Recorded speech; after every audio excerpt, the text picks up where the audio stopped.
আসসালামু আলাইকুম, কেমন আছেন আপনারা প্রিয় শিক্ষার্থী ভাই বোনেরা এবং চাকরি প্রত্যাশী ভাই বোনেরা?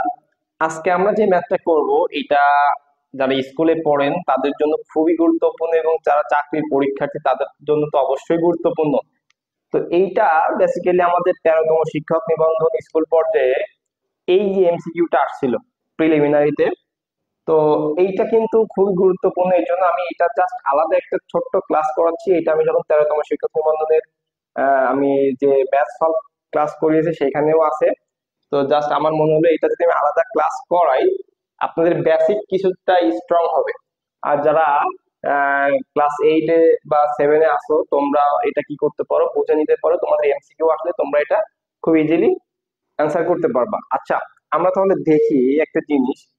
আমি যদি এইখানে মনে করেন যে আমি এগুলা সব মুছে দিলাম, হ্যাঁ, এটা সব মুছে দিলাম আমি। তো আমি এইখান থেকে আমি ধরলাম এটাকে এ দিলাম, বি দিলাম, তারপর হচ্ছে আমি কি দিলাম, এটাকে দিলাম সি, ডি, ই, এটা এফ দিলাম। ঠিক আছে। আর আমি যে কাজটা করব,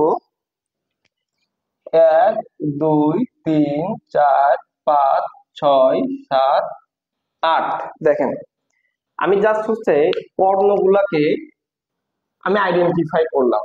এখন এইখানে কি কি থাকতে পারে? এখানে থাকতে পারে অনুরূপ কোণ,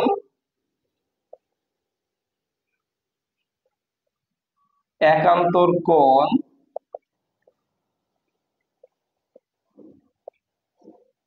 অন্তস্থ কোণ। একটু খেয়াল করে দেখেন এর ভিতরে অনুরূপ কোণগুলা, একান্তর কোণ কোনগুলা, অন্তস্থ কোণ কোনগুলা, এইটা দেখেন।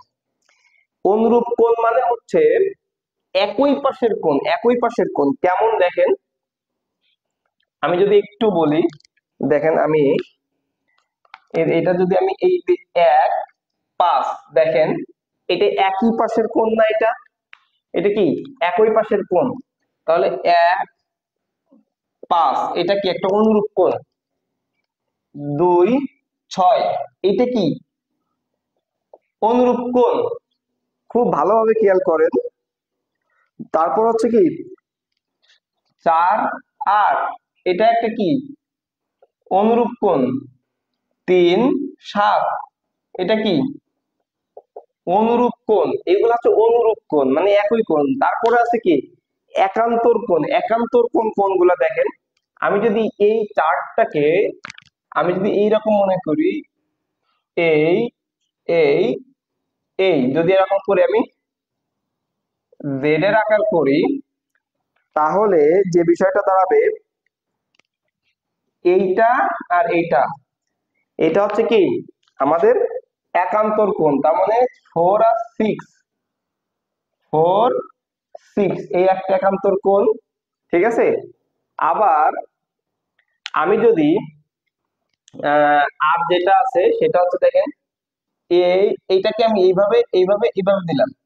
আবার যদি আমি এই এইভাবে দিই, তাহলে আমাদের কি 4 আর 6 যেমন হচ্ছে, 4 আর 6 যেমন হচ্ছে, তেমনি কত হতে পারে? 3 আর 5 হতে পারে, তাই তো? 3 আর 5 হতে পারে। তাহলে 3 5 এটাও কি হচ্ছে একান্তর কোণ, অর্থাৎ জেড এর মতো করে থাকলে সেইটার বিপরীতটা হচ্ছে একান্তর কোণ হবে। বুঝছেন তো নাকি?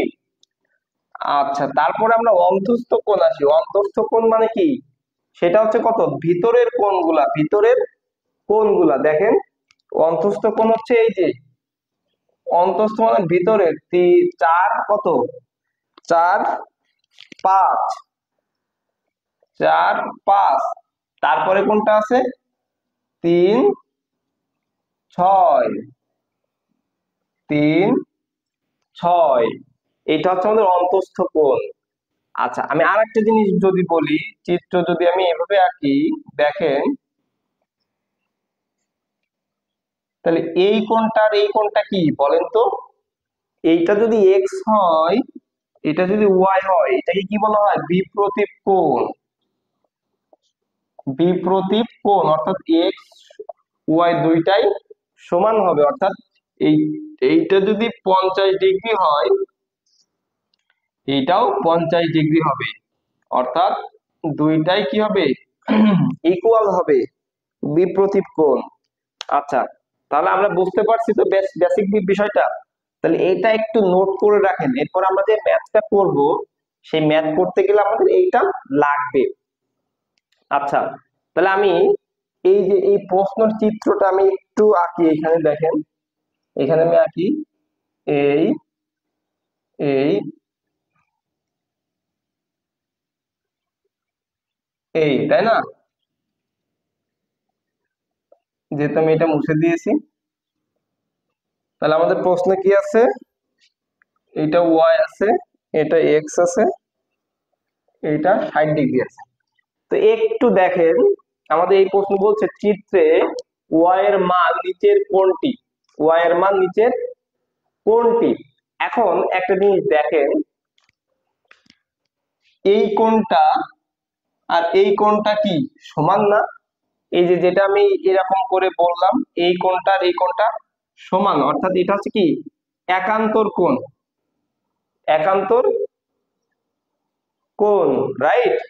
তার মানে হচ্ছে এইটা যদি 60 ডিগ্রি হয়, এটা যদি 60 ডিগ্রি হয়, এটাও 60 ডিগ্রি হবে, তার মানে এই কোণটাও কত হবে, 60 ডিগ্রি হবে। ঠিক আছে।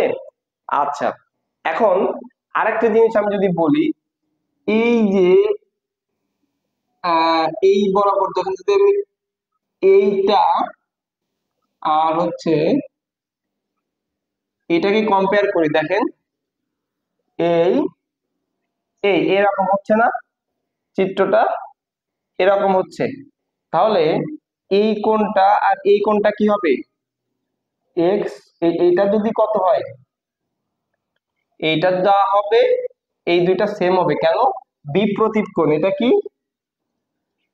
বিপ্রতীপ। তার মানে হচ্ছে এইটা যদি 60 ডিগ্রি হয়, তাহলে এটা কত হবে, 60 ডিগ্রি হবে। এইবার আমরা জানি, দেখেন এই একটা সরল রেখা, এই একটা সরল রেখা, এখন আমরা যদি পুরো সরল রেখাটা কত, 180 ডিগ্রি, এবার এইটা যদি আমি এইভাবে ভাগ করে দিই, এইটা যদি এভাবে ভাগ করে দিই, এটা যদি 60 ডিগ্রি হয়, তাহলে এই পুরা এক সরল কোণ এটা কত ডিগ্রি ছিল, এই যে পুরাটা 160 ডিগ্রি, 80 ডিগ্রি ছিল। তো এইটা যদি 60 ডিগ্রি হয়, তাহলে এইটা কত হবে, 180 - 60, অর্থাৎ 120 ডিগ্রি হবে। তাহলে এইটা কত হবে, 120 ডিগ্রি। আমাদের অ্যান্সার কত হবে, 120 ডিগ্রি। ঠিক আছে। তো এইখানে যদি কোনো কিছু না বুঝে থাকেন অবশ্যই কমেন্ট করবেন, আর যদি বুঝে থাকেন অবশ্যই একটা কমেন্ট করে দিবেন যে আমি বুঝছি বা কোনো সমস্যা নাই। ওকে। তো আশা করি ক্লাসটা ভালো লাগবে এবং বন্ধুদের সাথে অবশ্যই শেয়ার করবেন। আল্লাহ হাফেজ।